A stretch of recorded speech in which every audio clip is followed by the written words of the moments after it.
Hey everyone, welcome to another edition of the Bolt City Podcast. Dave Pele, Josh Pele, and Mario Heron. Again, we're getting that much closer. Next game the Chargers play, guys, it's going to be the real deal. September 10th, taking on the Miami Dolphins, and very, very exciting. Here's the deal with the Chargers being in LA. And I know there are San Diego Charger fans that still follow this team, and there's some, of course, a little bit angry, but they're building a fan base in Southern California that was bigger than I think even the Chargers anticipated. We're guys who are more like your guys' age, Josh and Mario, that are jumping on this team. We've talked about this before with Justin Herbert and the uniforms and SoFi Stadium. But the excitement of Charger football in Southern California is not something that diehard Charger fans just want to believe. It's actually happening. It's filling up. A buddy of mine was telling me today that he had to sell his tickets for the Dolphins Chargers. He's a season ticket holder. He's been a long time season ticket holder for 15 years, he said, maybe 20. And he goes, for the first time ever, I've sold tickets, and it wasn't a matter of getting face value or getting half of what I normally pay, but I had to sell my tickets because I had to go out, have to go out of town. He said he got enough to pay for half of his season tickets for the whole year. So selling one game, opening game against the Miami Dolphins. And he says the people around him have been asked for their tickets as well. That this is becoming a hot deal. It's a hot ticket item to become a Charger fan and follow this team. As we mentioned before, they're taking on the Dolphins, two of the better rosters in the NFL in week one. But people are expecting big things and have big dreams for this Charger team going into the 2023 season. Yeah, Chargers, Dolphins has to be one of the most exciting matchups in week one. How much do you think that has to do with the Dolphins coming to town and there's Dolphins fans that want to go? You think a lot of it's Chargers or Dolphins? You asking me or asking Mario? Either one of you. I think a lot of it is the opposing team because that's how it's always been with the Chargers. Fans of the opposing team want the tickets. Okay, this is what I will say, Mario. I'm going to jump in real quick. It's not the Dolphin fans traveling, I think, to see their team because, come on, Miami doesn't sell out their games at all. I mean, we always look at those Dolphin games going, where is everybody? Miami is a terrible sports town. I'm just going to say it right now. I'm going to take a shot at you. The Heat games look like everybody's late. Hardly anybody's there. All right. The Marlins games are ridiculous and embarrassing. But the Dolphins games are insane. Like the Dolphins do have a history. I understand it was 1972, the last time you won a Super Bowl, but you do have a history. So the Dolphin fans that are going to the Chargers Dolphins game, I'm going to say that these are Dolphin fans that live in Southern California. Yeah. Fans that became fans of that team in the 70s when they had Bob Greasy and in the 80s when they had Dan Marino. These are old-time Dolphin fans. I'm not saying anyone from Miami is traveling out. That's not related to somebody on the team. No, I don't think people will be traveling out, but I think what you just said is the Miami Dolphins fans in Southern California, because that's how it's always been when the Chargers were in San Diego. It's the Steelers fans that fill it up. It's the Cowboys fans. I mean, I like that there's fans at the games, but I want them to be Chargers fans. It kind of bothers me when your friend gives his Charger tickets to a Dolphins fan. What happened to home field? He sold it to a Charger fan. He said that to make you feel better. Let's be honest. Come on. Well, you know the same guy I'm talking about. All right, I'll talk. Look, I'll talk about other people then, because let's call him right now on there. More. We should. Yeah. Nothing bothers me more than when a fan of the team at home gives his tickets to the other team. We saw that in the national championship. Clemson versus Alabama. The Alabama fans gave their tickets to the Clemson fans. It was a total, disadvantage to us because of the Clemson fans. I hate that, dude. When the Charger fans give their tickets to the Steelers or the Dolphins or any other team that comes into SoFi, it pisses me off. Yeah, and they also have to be subscribed to the Bolt City or you don't get in. So it's just one of those things that goes hand in hand. No, I think the reason for the uproar in the ticket prices, I think there's a lot of narratives going into this game, right? Like the Tua versus Herbert narrative was something that ran pretty strong last year with, Emmanuel Ocho calling Herbert a social media quarterback. And, there's a lot of people that are big Tua stands. There's a lot of people that are big Herbert stands. So it's two QBs that have people that back them, and then I have people that are very much against them, right? Like there's that crowd that's, what has Herbert done? And there's a crowd that, never trust Tua because he gets hurt. So I think it's a narrative game. Mike McDaniels has grown pretty popular. I mean, especially since now, I think him and like that comedian Dan Soder, that's his name, grew up each other. They're like best friends, and that's like a story that's ran big. So I think it's just a lot of narratives, a lot of big names that all come into the game. And plus, like you said, Josh, this is probably one of the biggest games in week one. And it's a game where people are either going to buy in or sell out. It's like if they go out, if Chargers go out there, lay an egg, lose 27-0, people are probably going to sell out in the season. Like, if that's what we're going to get, I'm all set. But if they go in and dominate that game, your boy's ticket's going to be 4 times the price next game. I mean, that's going to be a loan on a house to get that ticket. So it's just one of those things where I think it's just a big narrative game, lots of big names coming in, and lots of exciting things. A new DC that's known in the business versus a new OC that's known in the business. I'm excited about this matchup. It's fun. We talk Charger football, and I'm really happy we get a chance that the team that we have is the Chargers. Number one, we do root for them, honestly. And the other thing is they're an exciting team. I mean, we lucked out. We talk about the franchise quarterback, but I do like the fact that they have a roster that people know. You don't have to be in Los Angeles or San Diego to know the Charger roster. There are guys on there that people know, and around the league, they know and they're respected. That's why they had 6 guys in the top 100. At the same time, as a guy that loves football and loves to be entertained, and I'm back to the days as I watch football now. I'm not a coach and I'm not a player. I'm not, be honest with you, I'm not looking at the offense and defensive line every single game like John Madden used to see, okay, you watch the offense and defensive line and then you find the ball. I just look for the ball. I'll be honest with you. I watch the game like a 5-year-old now. And you know what? It's a lot more fun doing it. And the 2 teams to watch for me where it's most entertaining, it's the Dolphins and it's the Chargers. The Dolphins are the fastest team. When Tua's playing, he can get the ball to Tyreek Hill. He can get the ball to Jalen Waddle. He can get the ball to his running backs. It is exciting. When the Chargers have all their weapons healthy, which doesn't seem like it's often, but when it does happen, it is extremely exciting. And it goes right back to, again, when I was a kid, when I was young and I started falling in love with the game and going in the backyard and throwing the ball, and we're throwing the ball and we're throwing a Big Kellen. And you're throwing a Charlie Joyner and John Jefferson, and you're trying to make one-handed catches. These are 2 of the most exciting teams in the NFL, and I'm very, very excited that it's week 1 of the season. Does Ronaldo Hill being on the Dolphins staff make you scared? I'm just kidding. But it's true. The Dolphins have the Chargers' old defensive coordinator. That's something I think people are going to look for. And Mario made a great point. Justin Herbert versus Tua, I think, is an underrated story. I know people talked about it last year. I don't think people are talking about it a lot going into week 1 because people are just excited about the first week of football. But for me, as a football fan, I love it. I think Tua is an underrated quarterback. I also think Justin Herbert's an underrated quarterback. If I had a bet on this game, I'm thinking both teams score in the 30s. I love that the Chargers have an advantage where you do not know where the guys are going to line up. Before the show, we're talking about, do you put QJ? I'm calling him QJ from now on. Do you put QJ in the slot or do you put him on the outside? I don't know. Nobody really knows because the Chargers have never played in the Kellen Moore offense. I'm so excited about week 1 because the preseason to me sucks. And I know you want to look at guys and see how they play and all that stuff. I don't know how you guys feel about it, but I thought it dragged. I thought this last game against the 49ers was terrible. My big takeaway would be that Dan Henley is really good and really fast. Hopefully he's the starter. But for me, I'm just super excited that week 1's around the corner because preseason to me is a total drag. Yeah, it's week 1, you're excited. Week 2, you're like, this is okay. Week 3, you're like, let's just move on. I compare the preseason to chips and salsa as an appetizer, right? Like, it's fine. It's a good one. You get it for free, and you're not going to complain. But you really want guacamole or queso. Like, that's just really what you want. You want that action. You want maybe a little, I don't know, spinach and artichoke dip. That's what you really want. And that's a regular season. So that's how I call it preseason. That's just what it is. Yeah, I was watching this game. Joshua Kelly had a nice run, 75-yard TD run, and I was like, okay, that's great. He just, kind of solidified that kind of 2 running back spot in that way. Dotson was not able to really build off what he did in the running back wise. Henley got an interception. The game before that, he flew around the field.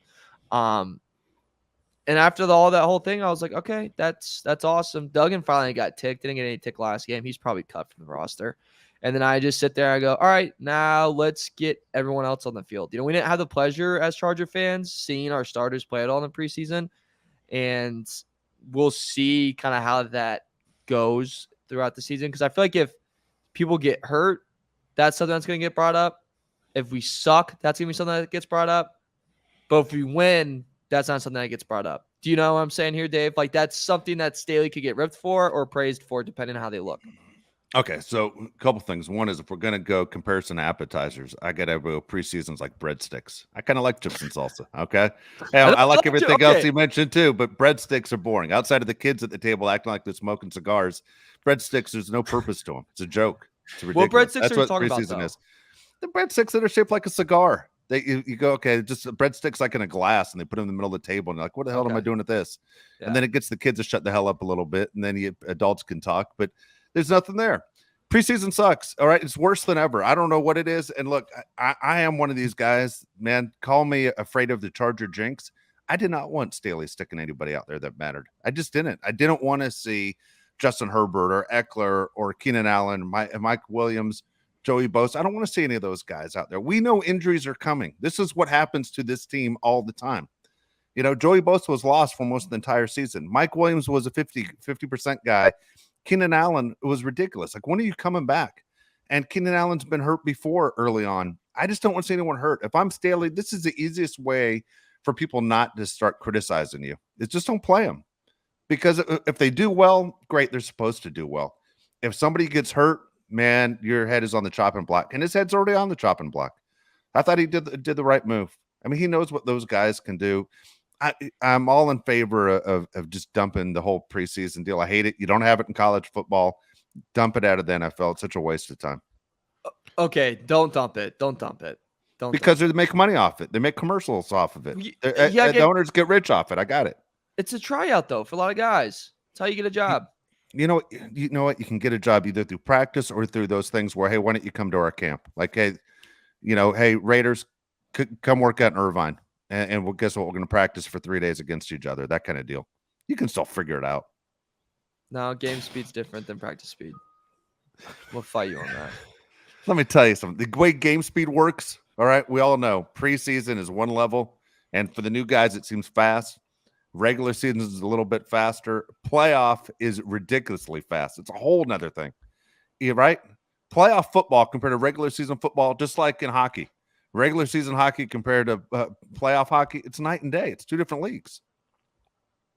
It's definitely two different leagues. Yeah, like I'm over it. I thought the 49ers game was extremely boring. I'm super over it. I know you got to play. The game was terrible. They were all bad. They were all bad, to be honest. I didn't think any of them were that interesting. But Joshua Kelly looked good. Maybe that's something to talk about. I don't know, man. I'm just trying to watch football to watch football. I'm happy college football's back. Around the division, though, Josh Jacobs is coming back to the Raiders. How much of a difference do you think that means to the division? Obviously, he's he might be the best player in the whole division outside of Patrick Mahomes and Travis Kelce. Do you guys look in the Raiders as a true threat with him coming back? Go ahead, Mario.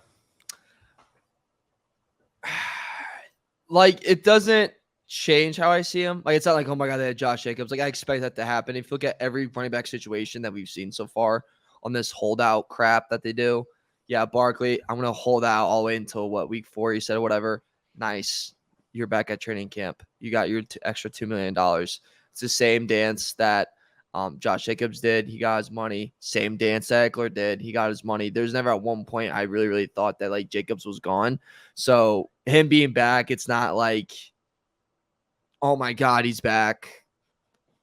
I mean, does he hurt us? Yeah, he kills us on the ground game. He hurts us really, really bad with that. But do I see them as a threat? No, not at all. Unless we're not ready to play, which happens to us. But we should sweep them. We should be able to take care of them. And if Jimmy G's in that backfield with them, thank you. Thank you, God. Thanks for that fun game. All right, here's the deal. This is the argument right here on why these running backs have been crazy the entire summer. Nobody cares. You're talking about the leading rusher of the NFL. Maybe he plays, maybe he doesn't. Does it affect the Raiders? Does it not affect the Raiders? Nobody's freaking out. Jonathan Taylor, a year ago at this time, was everybody's number one pick in fantasy football. Colts are saying, hey, go ahead and find a trade partner. Nobody cares about these running backs. Okay, the Raiders are run so poorly, it's insane. Like, they can't do one thing right. The Raiders are in the same category as the Indiana Pacers and the Portland Trailblazers, meaning you aren't bad enough to get the first pick in the draft. All right. And you're going to go sign Jimmy G that will keep you from getting the first pick in the draft. You bring Josh Jacobs back. That of course will keep you from getting the first pick in the draft. You have Devontae Adams that will keep you from getting the first pick in the draft, but you aren't going to make the playoffs either. You're going to be right in that line where you don't get that pick as far as Caleb Williams. And at the same time, you're going to be that team's never good enough to make the playoffs. It's the same thing the Trailblazers and the Pacers do all the time. They don't suck enough to get a player that's going to make a difference in moving your franchise to the finals or to the Super Bowl. And so for the Raiders, Josh Jacobs is coming back because he's angry, right? He has to come back. He has to play in the 8 games. They gave him a little bit of money. Fine. It's not crazy money, but they gave him a little bit of money. And here he is. A lot of talk last week that Josh Jacobs or Jonathan Taylor going to the Dolphins. As we do the show right now, Jonathan Taylor has not been moved. He has until tomorrow as we do this show, to find a trade partner. But right now for the Raiders, I do like the Raiders better than the Broncos. I am a Devontae Adams fan. I wish he was on the Chargers. I am a Max Crosby fan. And I think Jimmy G is much better than Mario gives him credit for, because he wins 70% of his games. You know how hard that is to do in the NFL? You when you gamble, you don't win 70% of your bets. Jimmy G is better at playing quarterback, the toughest position in all the sports, than you are at picking games, Mario. Oh, congrats. Good for him. You know, if I had one of the best offensive minds in football too, I wonder how good I could be. Not nuts. Okay. Well, he did it with guess what? He did it with the Patriots. He was winning there too. And now he's back with his old coach. Oh, yeah. Josh, how many Super Bowls did his head coach have? All right, you say whatever you want. Anything else? Hey, and I'm just saying, as a happily married guy for over 30 years, I wish I looked like Jimmy G. You know, the guy has a perfect life. He has a great life. He has a better life than all 3 of us. That's for damn sure. Well, we know that. Yeah, well, yeah. I hope so. Don't rub it in. You don't have to rub it in. Yeah. Come on. Yeah. David Beckham's like, I got a better life than all you guys. Yeah, over here. Yeah, things are going well over there too. Everyone's winning except us. You really think the Raiders are better than the Broncos? You don't really actually mean that, right? 100% believe that. They have no defense besides Max Crosby. I mean, it's Max Crosby, Chandler Jones, and a bunch of guys. 100% they're going to stop. I'm not being sarcastic. I believe the Raiders are better than the Broncos. I think quarterback for quarterback, who do you rather have, honestly? Jimmy G or Russell Wilson? Who do you want? Wilson. Okay. Would you really? You take Wilson? Yeah. You don't think Wilson's Wilson. Oh, okay. Jimmy G, well, you're the one that always says your best ability is availability, and Jimmy G gets hurt all the time. I can't trust he's going to be there. The best thing that happened to the Broncos is if Russell Wilson wasn't available. But speaking of not available, look at the guys around Russell Wilson who are getting hurt. He's already lost 2 wide receivers. That's a good point. Yeah, I don't know who he's going to throw the ball to. I mean, Jerry Jeudy's banged up. Tim Patrick's gone. Yeah, I think Jerry Jeudy's going to be all right. That O-line's not bad, though. That's great. Who are you blocking for? You? Unless they pull off this trade for Jonathan Taylor, dude, they don't have a chance. In my opinion. I mean, Sean Payton can be the smartest guy in the world. If he doesn't have the talent, that's just one of the rumors. That's one of the teams. I don't think it's going to happen. I'm so tired of hearing about Jonathan Taylor. Yeah, same. Man. It's getting really annoying. Just like the whole running back situation is giving me a headache.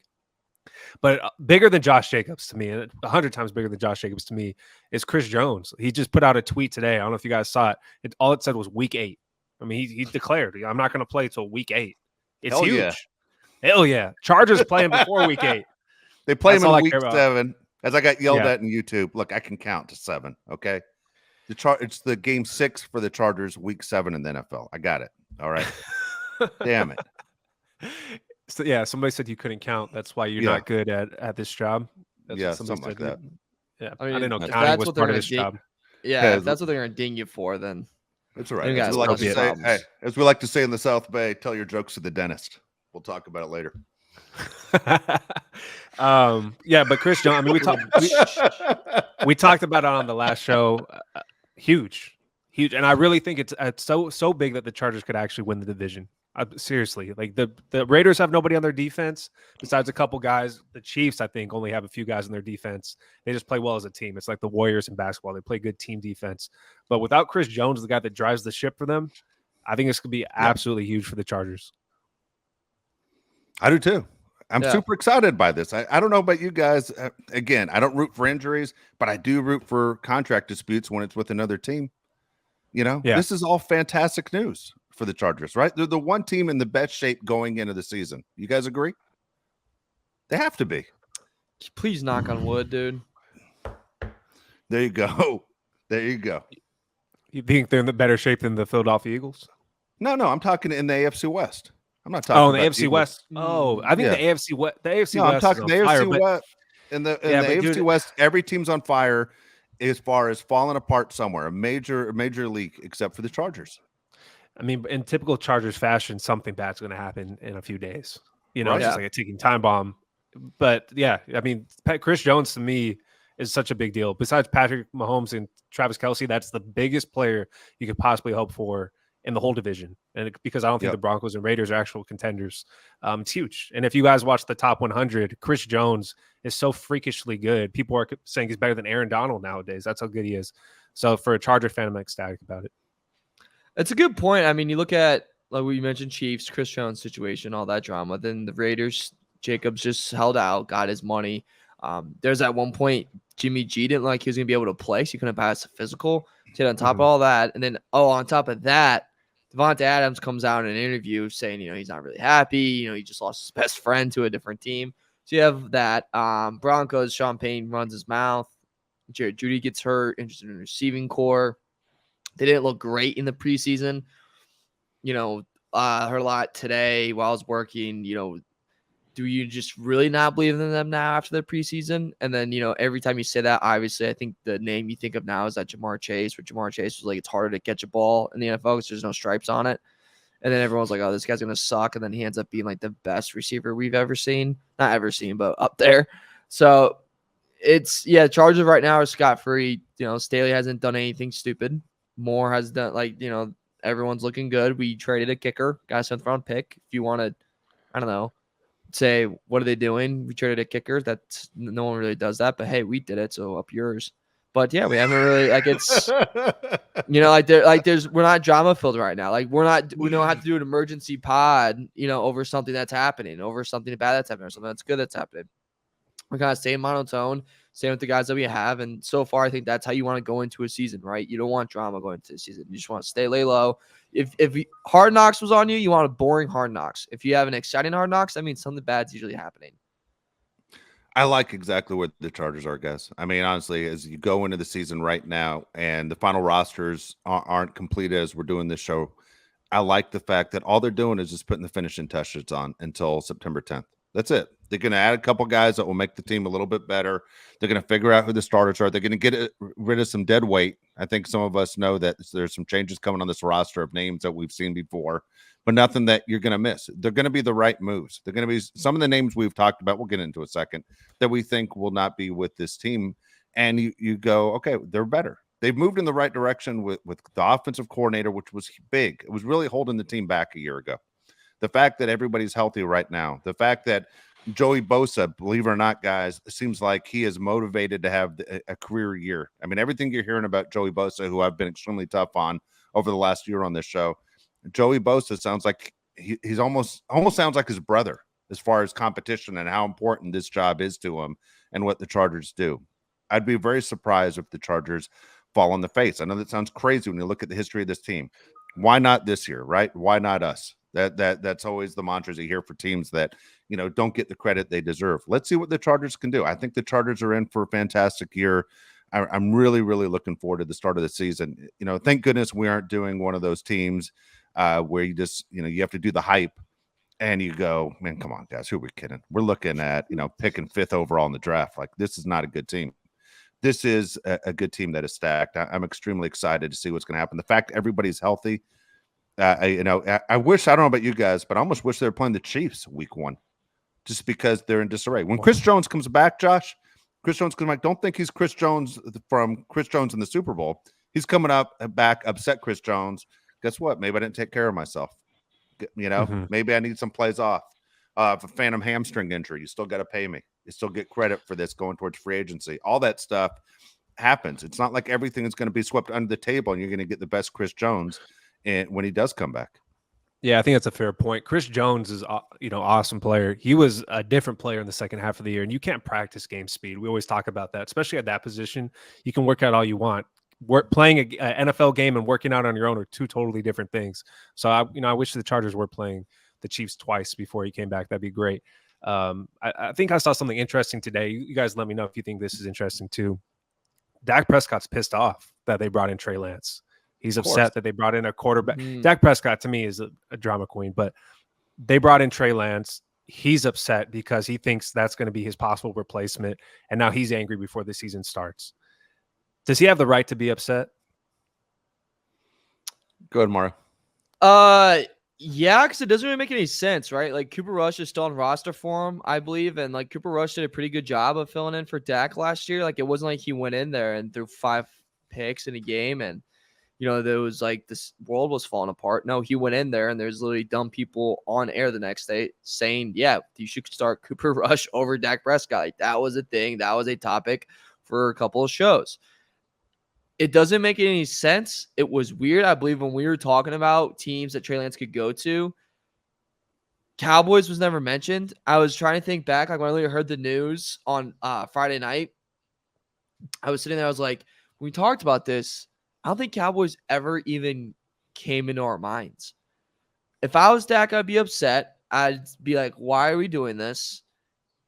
You paid him a crap ton of money to be your quarterback. 2, I get it in the spot you're in where you feel like you have all the right pieces, but it hasn't came together yet. I would probably start looking more at a head coach than a quarterback if I'm Jerry Jones. But that's just not how Jerry Jones rolls. Like Jason Garrett was the definition of mediocrity, and he was there for too long. You have Mike McCarthy, who's there, who's not, he's okay. He's a good coach, but he's not a great coach. Not take you up to the next level. So I think they need to look in that direction, not QB direction. Dak's okay, but, he's a good QB that could get you a title. Joe Flacco has a freaking title. So Joe Flacco can get you a title. I think Dak Prescott could get you a title with a talented enough team. All right, so Dak Prescott is, I don't know, what do you think? Top 10, top 12 quarterback in the league? Like, where would you put Dak Prescott? I think he's about the 8th to 10th best quarterback. Yeah. Okay. I don't disagree with that. 8th to 10th best quarterback in the league. I was going 12 back because I thought you guys were going to say I was crazy if I said top 10. So think about it. Out of everybody on the planet, he's one of the top 10 guys doing it. He also gets paid a tremendous amount of money. He has a contract. I was just trying to look it up, Josh or Mario, while you guys were talking. But if I'm correct on this contract, there's a point in there where he can name his price. Like basically he can get paid as the highest paid quarterback in the league. So the Cowboys would have the option of letting him go at age 31 and he becomes a free agent.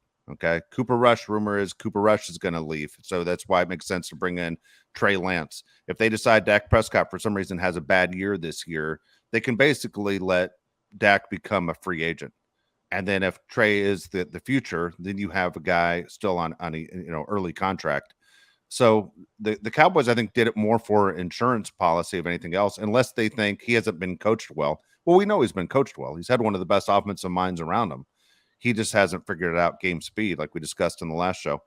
It sounds like a security blanket is what it sounds like for what the Cowboys did. I don't think it was a bad move bringing him in. Let's say Dak has the kind of year he had last year, or let's say they feel, you know what, we're paying this guy a ton of money. It's killing our cap. It's just, let's cut ties right now. And some other team will say, hey, with Dak Prescott, we can do extremely well and win and take a team that's so-so and become a really good team. Somebody will believe in him. But the Cowboys might say, enough fan base has had it with him, front office has had it with him. And for Trey Lance, if we can fix what we think the Niners couldn't get out of him, we can turn this guy into a franchise quarterback. How much does Dak Prescott need? Because if you look at the Cowboys roster, I think it's pretty damn good. And I think he has one of the best receivers in CD Lamb. Yeah. And they have great players on the defense. Offensive line. line. Put up or shut up time. Offensive line's great. Zach Martin's one of the best guards of all time. It's like put up or shut up time for Dak Prescott. You gotta prove you can win. And I don't know if this move of adding Trey Lance is more about Cooper Rush or about Dak Prescott. Maybe they think Cooper Rush can't be the guy going forward, and they want a guy there that they could possibly mold into a starting quarterback. I also think it has a lot to do with what I said earlier about Lamar Jackson and the Ravens. The Ravens had 2 backup quarterbacks that played just like Lamar Jackson. Trey Lance plays a lot like Dak Prescott. Maybe that's why they brought him in, to fit him into that system. I don't know. I think the Dallas Cowboys don't even know what they're doing a lot of times. I hope they lose every game. Seriously, I really hate the Dallas Cowboys, just like the Raiders and the Broncos. I think they're super annoying. They love to talk about themselves as America's team. I think it's so embarrassing that America's team hasn't won in years. Like, we're calling ourselves 95. losers as a country. Yeah, since 95. They're America's team loses every year. How embarrassing is that to us as a country? Why can't America's team be the Kansas City Chiefs? Or like the team that just won the Super Bowl? Like, that should be America's team. Every year, a new team is America's team. Yeah. Well, it's funny. How many years do you guys think Cooper Rush has been in the NFL? 4 to 5. Years? What do you think, Mario? 6 years. Dak's Wow. been in the league 8 years. He's been in the league 6 years. That's a long time, right? Yeah. But he proved that he can win games last year. When he was in, he did well. I goofed on him on this show. I did not expect Cooper Rush to do well. He did do well. Here's the thing, though, too, with the Trey Lance thing. I get when they say, like, sometimes a guy – I mean, we talked about it last show. Like, you know, he needs some new scenery. He needs a place where he can kind of, like, just throw 4 picks, mess up, and, like, that's not going to cost you a playoff spot, less pressure over a situation, yada, yada. But, like, I kept thinking like this, too, though. Like, if you're the Cowboys and if you look at, like, just the NFL as a whole and the model of how organizations are run, offenses, like, wouldn't you say, like, Niners is a pretty QB-friendly offense? Like, wouldn't you say the Kansas City Chiefs is a QB-friendly offense? You know, trying to think of Bengals, I guess, would be a QB-friendly offense. Like, there's offenses in the league that are very friendly where, like, you can plug and play a lot of guys and you feel like they'd be comfortable and be successful. If this kid can't do that in one of the sharpest systems there is in the NFL, what the hell makes you think that he's going to go into a system where this guy previously had one of the best quarterbacks in the league and did not get enough out of him? And he was in a division where the division was dog crap, and they did not get one Super Bowl out of that. I'm talking about Mike McCarthy and Aaron Rodgers. If people can't connect the dots, like, if you think that guy's system is going to take Trey Lance and just poof him to the next level, like, I think that's where you're kind of drunk and let's mix in the water there, pal. Like, I just don't really see that happening. I do get your point, though, too, Josh, where it's like, yeah, he's a backup more like Dak. And you can, like, Trey Lance is a good athlete. Like, if you're like, let's just, you know, throw him in there, have little funsies and, you know, run a little option, do something a little fun. Yeah, I get that. But I don't know. The timing's weird. The timing's weird. If they did this, like, I think, like 3 months ago, that's a great point, Josh. If they did this like 3 months ago, I don't think it's that big of a deal. But Yeah. we're so close to the season. It's weird. Well, they couldn't do it because the Niners didn't know if Brock Purdy was even going to be ready to play. Don't do it. Why. Yeah. And also, there's an don't embarrassment factor. Look at the embarrassment factor for the Niners. You traded, 3 number ones for that pick? Dude, I mean, dude, that players that turn into the guys that turn from those picks that turn into star players for the Dolphins is crazy. Well, you got Tyreek Hill, you got Jalen Waddle. I think Bradley Chubb ended up being like one of those trades somehow that ended up on the team. It's insane how bad of a trade that was for the 49ers, and they still have the best roster in the league.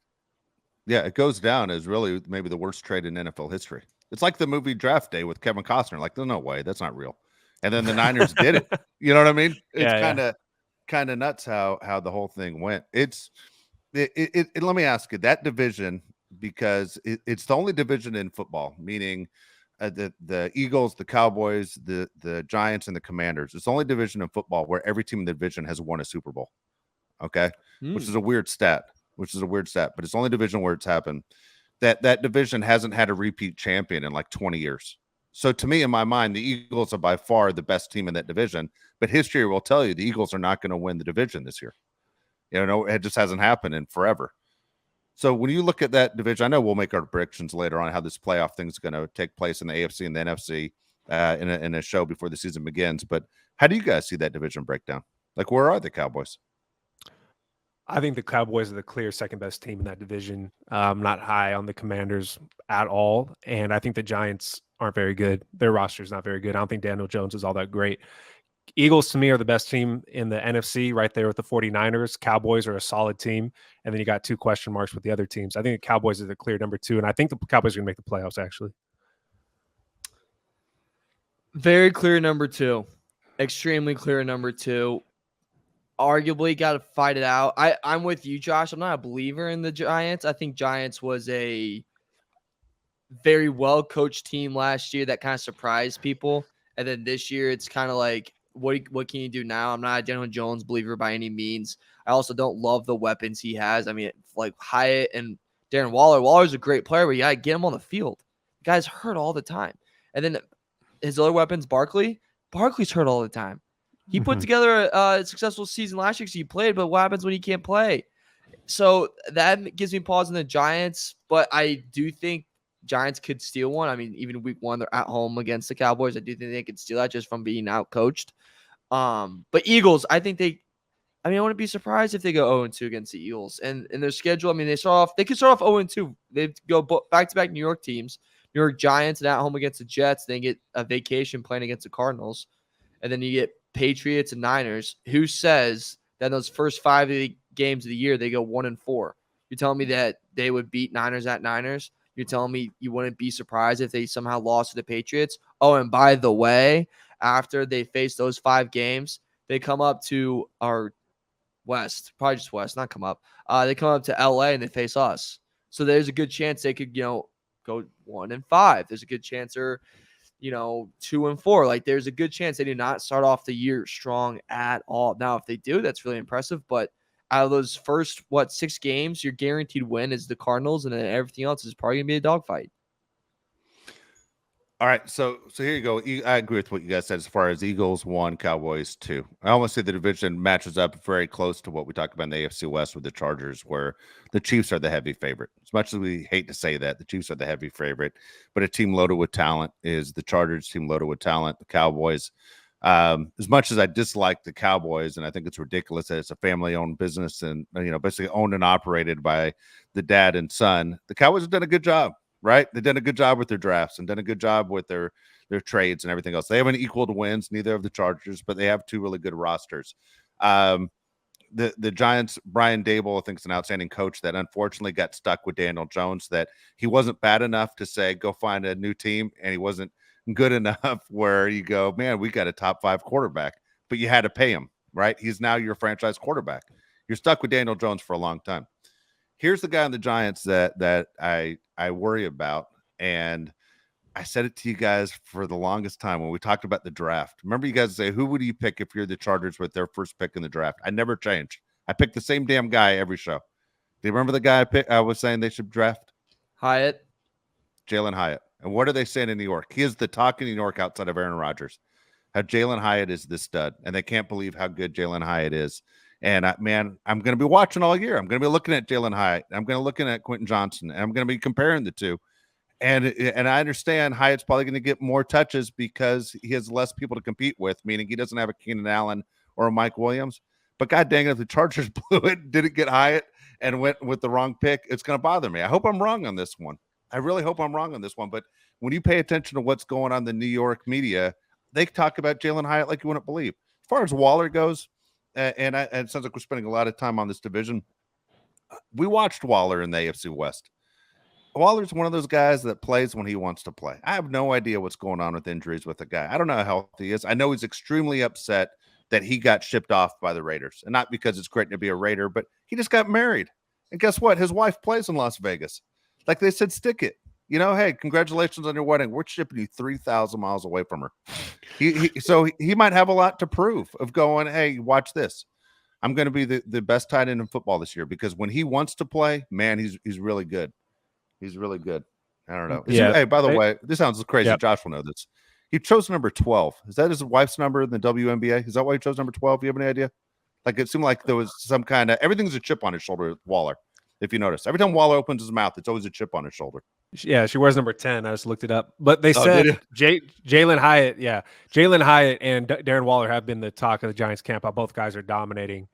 Darren Waller, you can't tell me he's going to play more than 10 games off of his track record. Like you said, you never know when he's going to show up and when he's not going to show up. I think this draft that was amazing with Jalen Hyatt, Zay Flowers, Jordan Addison, Quentin Johnston. This could be one of those drafts you look back and say, wow, all those guys were in the same draft. Okay, the big talk that we really wanted to get to today was the documentaries that were released in August. So great. If you're going to release football documentaries, do it in August, right before football season. Get me hyped up for the football season. I didn't watch Swamp Kings because I heard, it wasn't great, but I did watch the Johnny Football and BS High. And I watched Quarterback, if you want to count that too. So I watched BS High, Quarterback, Johnny Football. What did you guys watch? I watched the same ones Josh watched. I watched all the same, and I watched Swamp.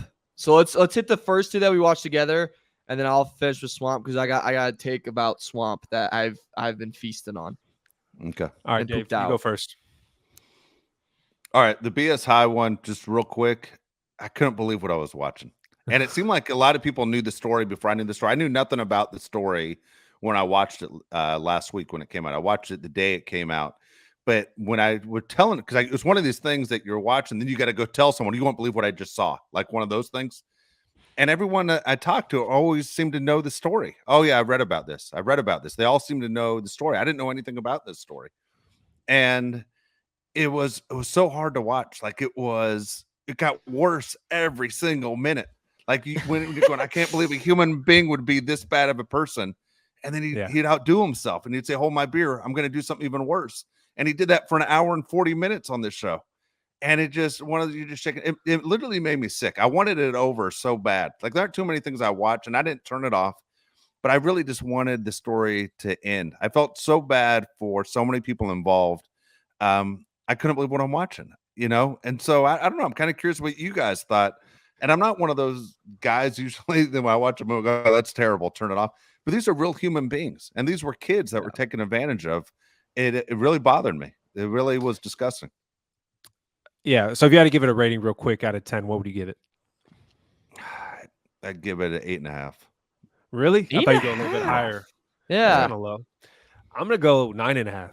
I thought BS High was put together perfectly. They covered, pretty much everything that you'd want to know in the story. Like Dave, my mouth like physically dropped open like 5 times. I could not believe what I was watching. And it does get worse. Every 5 minutes, it gets worse than the 5 minutes before. You cannot believe what you're hearing. And this guy's not in prison. I'm not going to ruin the documentary if you haven't seen it, but please watch BS High and then write in the comments what you think about it, because it is unbelievable. I thought it was a great documentary. One of the best sports documentaries, honestly, that I've seen in a long time. It was put together really great. Roy Johnson is going straight to hell. I don't know if you're allowed to say that on this show. Seriously, that guy's going straight to hell. 9.5 out of 10, though. That was really good. I'm with you, Josh. I'll give it a 9. I like how in the doc, like sometimes in docs, they go, how can we make this guy kind of humanize him a little bit, right? Like you kind of explain their side to it. So it's like they don't sound as bad in a way where like you like hear their line of thinking. They did that for like 3 minutes. And then they're like, no, let's go back to like this guy's a freaking scumbag. And I really, really liked that part. I liked how he did that like so much. The fact that the Ohio butchered that whole thing and that they had the Ohio governor scheduled for an interview, they denied it, that ESPN was denied it, and that there were so many people that just refused to come on. I was like, God. And I like you said, Dave, like it just, I knew the story, but it just got worse and worse when you hear like the ripple effects. Like the kid that got offered by Gambling State. Grambling. Takes the offer. Then can't go because of it wasn't really a school he was going to. And then they go to Roy, and Roy like doesn't even feel bad about it. By the way, he just filed for bankruptcy. I Googled it the other day, see how old Buddy's doing. He just filed for it. And then the domestic abuse charges, like he just keeps getting. By the way, if you haven't watched it, spoiler alert. I should probably said that earlier, but it's big spoilers coming. But like that stuff was all just insane to me. Dude, nothing we can say in talking about this even comes close to touching it. It's worth watching. Yeah. Go watch it, because we could sit here for 3 hours and we wouldn't come close to touching it. Also, are you guys wondering what happened to his brother? That I wanted them to circle back, because always said like the reason why I started because he wanted his brother to get to the league. I so badly wanted an update. Like, how good was the brother? Yeah. I felt bad even for the kids that were getting killed on Twitter. I just felt bad for everybody involved. Everybody. One thing that I didn't understand was his buddy that stuck with him to the end. That was part of the interview, sitting next to him. I go, dude, you can't tell by now this is a horrible person. Why are you sitting next to him? Yeah. Ridiculous, man. That bothered me. Yeah, Josh, I'm sorry you brought that up. Like, he was sitting next to him the whole time. I'm like, dude, are you going to speak up? Like, he didn't think he did anything wrong either. I mean, he laughed at his joke. He called himself Loophole Leroy, and he started laughing. I'm like, bro, what the hell is going on? Crazy. All right, let's move on to the next one. We've already talked about quarterbacks. We'll skip that. Johnny Football. I'll go first on this one. 6.5, 7 out of 10. They didn't really uncover anything that I didn't know. I knew he liked to party, and he, didn't take things serious. The thing that I'll give him a little bit of credit was the Brown stuff, because you didn't really know much about what he was doing with the Cleveland Browns, and end up he wasn't doing anything. Literally watched 0.00 hours of film from his iPad, which was crazy. I don't like how they glorified him being a jerk. That part bothered me. They didn't hold him accountable at all. They made it kind of funny. Johnny Manziel thought it was kind of funny that he didn't do anything. He laughed throughout the whole thing. I don't like people that don't show remorse for their actions when they do things wrong, just like Roy Johnson. I felt like Johnny Football is kind of the same way. I did like that they got into all the crap that he did to kind of show you this is how you don't do it. But I'll give it a 7 out of 10, maybe. I hated it. All right, Mario. Really? Man, I hated it. I hated it. I not the fact that there wasn't anything I didn't already know. This is what I hated most about it. You know how hard it is to be involved in the NFL?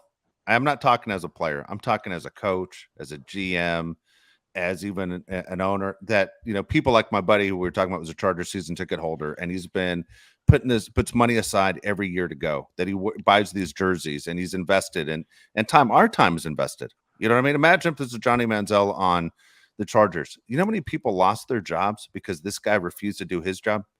Like, there are coaches and GMs and head coaches that will never get a shot again because of the Browns' failures, because the guy they needed to do his job wouldn't do his job.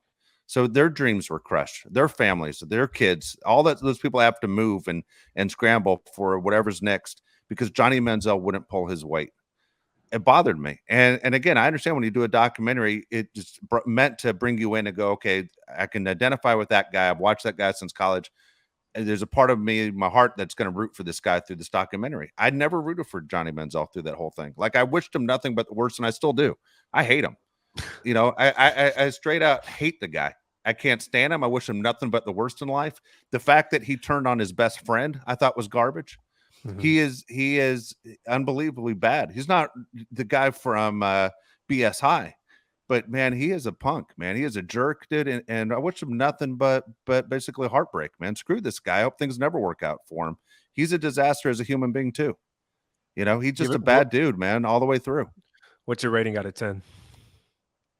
Because I already knew the whole story and it didn't show me anything that I thought was great. And I thought they made Johnny Manziel look, you know, like, hey, this is a guy that we should all follow and say, poor kid. Like, I had people tell me, oh, that poor kid. I'd give it a 5 out of 10. I honestly, I didn't think they hit the story the right way. I thought they should have made Johnny Manziel look like they did the guy from BSI. He's a punk, man. I mean, and you as a season ticket holder, Mario, before you say something real quick, dude, how much time are you investing in? You've vested season seats. Dude, I had a Johnny Football t-shirt. I'm not going to lie. Okay. You know, I was in, and I hate Texas A&M. I get all that, but I like the doc. I like the doc a lot. I thought it was really good. Would you recommend it to somebody saying, hey, I'm thinking of watching this? Should I watch it? Would you watch? Yeah, but I think they should have waited a little bit more time to do it. I think they should have waited a little bit more because I don't think he, like, mentally has. From what I mean, I don't know him or anything like that. Obviously, I don't have his freaking cell phone. I don't hang out with him, but like, I feel like mentally he's still like not all the way through it. So I feel like they could have waited a little bit longer to do it. What do you mean? How long would you wait? He's not going back to the NFL. He's saying he hasn't matured because if you look at his Instagram, he's still doing everything. He will eventually. When he's older, when he's an old man, he's going to look back and he's not going to be partying at 50, dude. He won't be that guy. He'll be dead by then if he keeps going. That's what I'm saying is like, I would like, you know, they started off and he's drinking. Yeah. It's like, you know, and like, look, your thing was you have issues. Like, so that's what the point where I was like, I think I would have waited a little bit, like maybe out of just that completely. And then we can go into it. I didn't really I felt bad in a way of the amount I felt like they did a good job of showing like how much money gets made off you in college before NIL. Like a lot of money does get made. And that part I thought was interesting to show. The thing I liked is I think him in the end admitting that he would never have been good in the NFL, I liked. Because I think sometimes when you're a college guy and you are at the level that he's at and you go to the pros, you can easily say, if I wasn't drafted by the Browns and put in that system or put in New England instead or wherever instead, I'd be a successful guy. The thing I will give him is he goes, I would have been terrible anywhere. I would have never been successful anywhere. I was not in the state of mind to play football. I didn't want to play football. I didn't want to be in the NFL. The funniest thing in the whole doc is they go, did you watch zero film? And he just goes, 0. Like you know what I'm saying? At least he was like, no, I watched a little bit. Like they're just yanking my chain. But no, he was like, no, I watched 0. That's the part I think I kind of liked and enjoyed. Look, mentally, I'm sorry he had to go through stuff like that. I feel like a little bit bad about that. But yeah, Isn't it I don't know. self-induced? It is. Like some of it is self-induced. It's it's on you. But at the same time, I don't know. Like I felt like there was more there. Like they kind of stopped at you know what I'm saying? They could have really done more talk about it. Shout out to the friend though for saying that his family's oil money rich. What a hell of a thing to pull out at 20 years old and tell. Shout out to media right there for not deep diving into more and a 20-year-old telling you that and you go, yeah, we'll take his word. Tell the truth. Okay, so field day with them at 20. Here's what I wanted. You know, when he said he watched zero film, I wanted the next question to be, did he accept the paychecks? That's what I wanted the next question to be. Because the guy that wrote you the paychecks is going, wait a second, you didn't do your job. I paid you for a job you didn't do. You see what I'm saying? That there's a frustration. There's nothing funny to me about it. I get really irritated by it that he stole money. Okay, but they knew that going in. They knew that No, going they in. didn't. Yes, they You don't did. know that. Really? Because when you draft Jared Goff, when the Rams drafted Jared Goff, guess what? They expect him to do the job.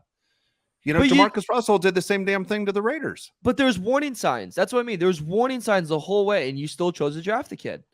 There's warning signs. The Cowboys almost drafted him. I got exactly. it. Which would have been great. Then you know you're a thief. You know you're a thief. You know you aren't going to do the job. To pull yourself out of the draft if you don't want to play football. You know you aren't going to do the job. You cost other people their lives and their kids their lives. They had to move. People had to uproot. People will never get a job as a GM again or a head coach because of Johnny Manziel. He's a bad dude, man. He's a bad guy. But the facts were there. The Padres drafted him because they thought it was funny. You know, believe it or not, the guy named Padres drafted him. That was a goofball thing to do. All right, Mario, out of 10. Mario, what are you going to give it out of 10? He's on the top of my list, guys. I want to punch right in the face. Right behind Mario. I'll give it a 7. I'll give it a 7. Really? I thought you liked it more than that. No, because I wish they went more into it. I wish they waited. Because I think there's so much there, but I really wish they waited. And did you notice they didn't interview the head coach of Texas A&M? Of the Brown? Oh, Kevin Sumlin? Oh, Kevin Sumlin? They never interviewed him, which I thought was really interesting. And Mike Evans never got interviewed. He should be embarrassed. He didn't do anything. They kind of made fun of him in the documentary. Kevin Sumlin was going to bench him. Nick Saban would. Nick Saban wouldn't allow that to happen. Sorry, Dabo Sweeney wouldn't allow that to happen. Come on, dude, got to be some accountability. All right, Mario, you're the only one that watched Swamp Kings. The floor is yours. Okay.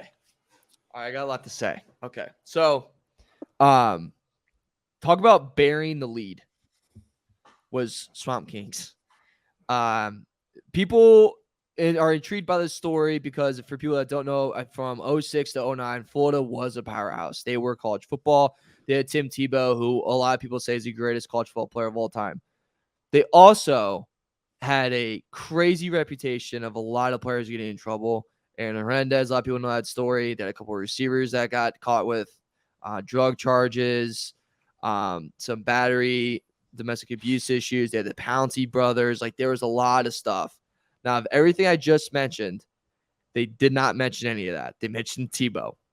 They mentioned Tebow. The serial killer, Aaron Hernandez? No, they did. So the only thing they mentioned in it is Aaron and Tebow were out at a diner in Florida, and someone said the N-word, and then Aaron Hernandez got in a fight. That is the only story they say about Aaron Hernandez. And I mean, that's legitimately the only story they say. The Pouncey brothers are never interviewed and never mentioned, which is also just crazy interesting. Chris Rainey, right? I think that's his name. Josh, you mentioned him before the show. I always forget the kid's name. The guy's name. He's not a kid anymore. You're right. Yep. Yeah. He had charges. They mentioned one charge that was a drug charge that was quickly dropped. That's it. And then they mentioned that he ate spaghetti at Urban's house all the time.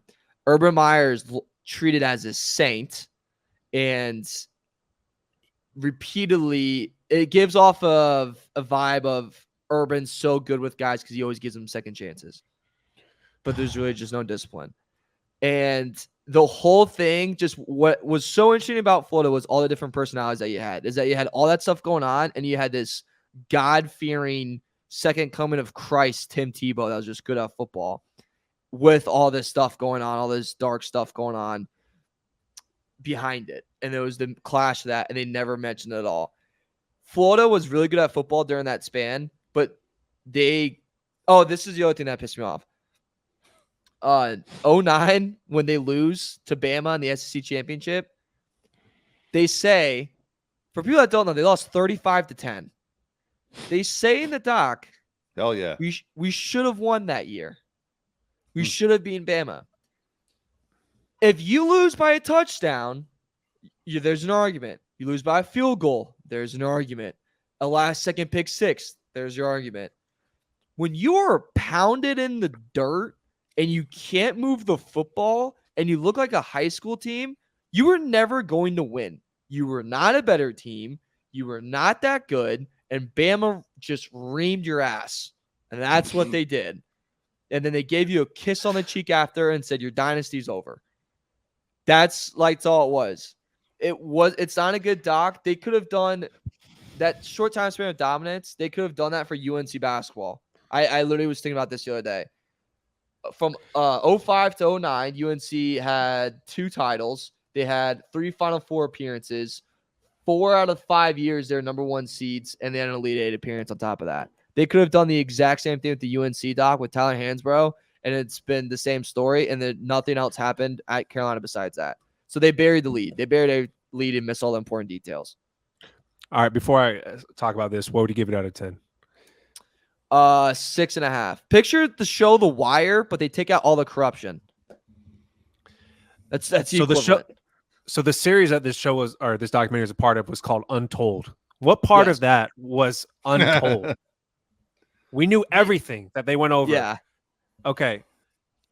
Catherine English, and I'm going into IMDb. Catherine English, who is the director of this, is a middle-aged woman from England. Why in the hell is she doing a documentary for the Florida Gators? What is a middle-aged woman from England, for the most part, not trying to be stereotypical, what would she know about the Florida Gators? She's known for first ladies, dangerous passions, and great military blunders. Why the hell is that person doing the Florida Gators documentary? It makes 0 sense. This could have been better than The Last Dance, and that's saying a lot because that's the greatest sports documentary ever. There's so many freaking stories with Percy Harvin, the Pouncey twins. Aaron Hernandez likely, if you ever watched his documentary, likely killed somebody at Florida. You could have went into that.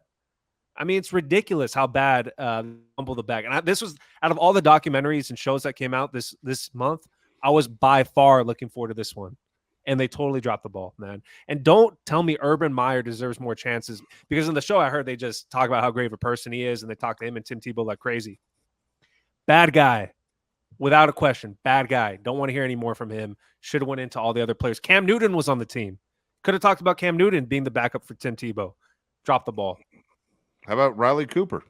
Riley Cooper, yeah. I mean, there's a lot of guys, man, who went on to S the bed. Like, where are they now? You know, they do that in the documentaries where they do the writing underneath where they're at now. Urban Meyer. I mean, they're just the head coach. There's crazy stuff that has happened. They missed it. Can you imagine if this lady did a documentary on the Manson family? What would you say? It was a great group of kids. I mean, what the hell happened there? They completely dropped the ball on this thing. Insane. The worst, too, is the way Tebow talks in it is they ask Tebow's lucky to still be alive. That's the question they should say. Do you feel lucky to be alive? Yeah. I mean, swear. He's the only guy that was – he's so damn dumb.